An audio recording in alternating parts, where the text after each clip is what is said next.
The Giants got to build off that week 1 preseason win against the Bills. So here's 5 things that I think you guys should keep an eye out on during the Giants-Jets joint practices this week. And of course, the Snoopy Bowl on Saturday. First up, Russell Wilson and Jackson Dart versus the Jets defense. And not because there's any sort of quarterback competition. Russ is QB1. But for the first time in a long time, these two dudes gave Giants fans some sort of hope at the quarterback position.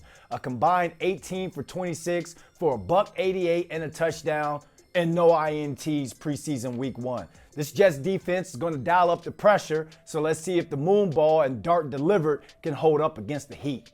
Malik Neighbors versus Sauce Gardner.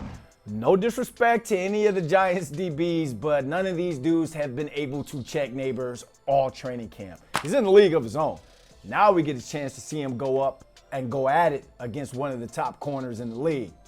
The offensive line. Shout out to the OLine. The 1s, 2s, and 3s all impressed in week 1 of the preseason. 51 dropbacks and no sacks gave up.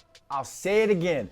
The Giants offensive line gave up 0 sacks on 51 dropbacks. The Jets D-line is built all around getting after the quarterback, and they got after the Packers quarterbacks in their preseason win, so this is going to be a good week of work for the Giants hog mollies. The Giants pass rush versus the Jets O-line and Justin Fields.